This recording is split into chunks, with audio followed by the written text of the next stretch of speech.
Om Swastiastu.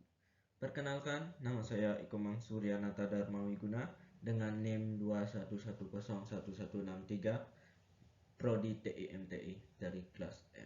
Di sini saya ingin mempresentasikan sistem informasi. Sebelum kita mulai, apa sih itu sistem informasi?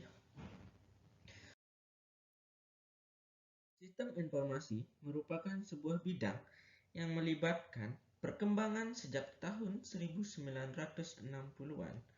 Walaupun tidak terdapat konsensus tunggal secara umum, sistem informasi manajemen ini didefinisikan sebagai sistem yang menyediakan informasi manajemen didefinisikan sebagai sistem yang menyediakan pengambilan keputusan sebuah organisasi, sistem informasi manajemen.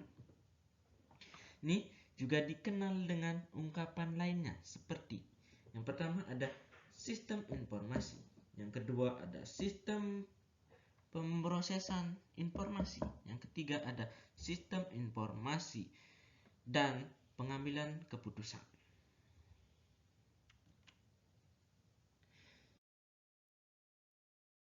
Terdapat dua kelompok ahli yang memberikan definisi sistem. Yang pertama ada Greenbridge Davis dan Norman L. Langer. Di sini menurut Greenbridge Davis menyatakan bahwa sistem terbagi atas beberapa subsistem, batasan dan penghubung di dalam suatu sistem. Dia telah secara cermat untuk menjamin bahwa hubungan antara subsistem didefinisikan secara jelas dan bahwa jumlah semua subsistem merupakan keseluruhan dari sistem itu sendiri. Menurut Norman L. Langer, di sini berbeda. Serangkaian kegiatan yang dapat ditentukan di identitasnya yang berhubungan dalam suatu sistem itu sendiri. Selanjutnya, di sini ada ciri-ciri dari sistem. Ciri-ciri dari sistem ada 4. Yang pertama ada setiap sistem terdiri dari unsur atau subsistem.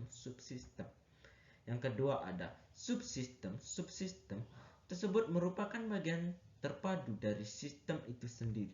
Yang ketiga ada subsistem saling berhubungan dan saling ketergantungan satu sama yang lain untuk mencapai tujuan dari sistem. Yang keempat ada suatu sistem merupakan bagian dari sistem yang lebih besar dari subsistem. Selanjutnya, pengertian dan data dan informasi. Pengertian data dan informasi model untuk menghasilkan menjadi suatu informasi yang berguna. Misalnya, data persediaan setiap barang di gudang berupa sejumlah lembar kartu persediaan tersebut belum memberikan laporan yang jelas mengenai kondisi persediaan setiap barang di gudang. Maka setiap kartu persediaan barang perlu diolah lebih lanjut sehingga menghasilkan suatu informasi yang berguna bagi manajer itu. Selanjutnya,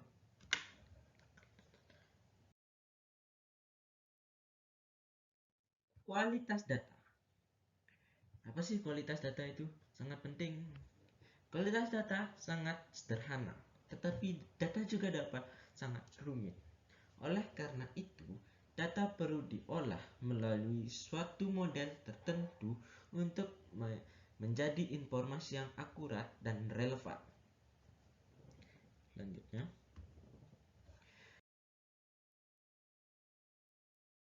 data yang berkualitas menurut Monsanto Devensantro harus memenuhi 3 ketentuan, yakni ketelitian data processing, comparability data, dan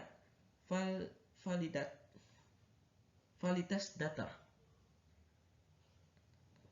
sini apa sih ketelitian data itu? Ketelitian data dapat ditentukan oleh kecilnya berbeda jika operasi yang menghasilkan data itu diulang atau sumber data yang sama digunakan dalam operasi sederhana khusus yang sama. Yang kedua ada comparability data. Apa sih itu comparability data? Di sini comparability data dapat memiliki standarisasi yang jelas dan dapat dipertanggungjawabkan sehingga tidak menyulitkan dalam mengambil keputusan atau tidak menimbulkan keraguan yang mendalam bagi manajer itu. Yang ketiga ada validitas data.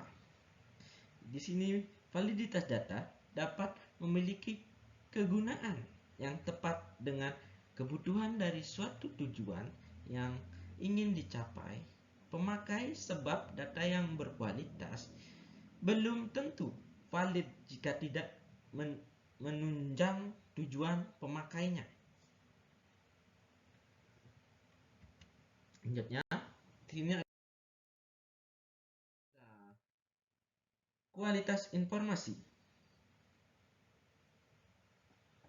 Kualitas informasi ibarat darah yang mengalir dalam tubuh organisasi, sehingga begitu penting posisinya sebab dapat menggunakan dalam proses pengambilan keputusan dan berhubungan erat dengan nilai keputusan. Dan sendiri fungsi utama dari informasi adalah menambah pengetahuan atau mengurangi ketidakpastian pemakaian informasi. Oleh karenanya, kualitas informasi menjadi sangat penting. Akan sangat tergantung kepada 3 hal. Sini kualitas yang informasi sangat tergantung kepada 3 hal seperti yang dikemukakan oleh John Yanto. Ini ada 3. Yang pertama ada informasi harus akurat, yang kedua ada informasi harus tepat pada waktunya, yang ketiga ada informasi harus relevan. Yang kita mulai penjelasan dari yang pertama, informasi harus akurat. Sini apa sih informasi harus akurat? Informasi harus akurat ini bebas dari kesalahan-kesalahan dan tidak bisa atau menyatakan akurat. Berarti informasi ini harus jelas mencerminkan maksudnya. Mengapa informasi itu harus akurat? Sebab dari sumber informasi sampai ke penerimaan informasi kemungkinan banyak terjadi gangguan, noise, yang dapat menghubung dan merusak informasi tersebut. Yang kedua ada informasi harus tepat pada waktunya. Sini apa sih informasi tepat pada waktunya itu? Tolong jelaskan. Ini informasi yang dikirim atau diterima tidak boleh terlambat diterima si penerima, sebab informasi yang usang ini akan mempunyai nilai lagi, apalagi jika informasi tersebut merupakan dasar untuk menjadi dalam pengambilan keputusan. Jika pengambilan keputusan terlambat, maka berkaitan fatal bagi suatu organisasi. Perlu pemahaman. Masalahnya, informasi dikenakan harus cepat didapat sehingga dapat diperlukan teknologi informasi yang mengelola dan pengirimannya sangat cepat. Yang ketiga ada informasi harus relevan. Di sini apa sih informasi harus relevan itu? Informasi harus relevan memiliki manfaat bagi pemakainya dan relevan informasi bagi setiap orang akan berbeda. Sekian dari presentasi saya. Kalau ada kesalahan, saya minta maaf. Om Santi Santi Santi Santi Om.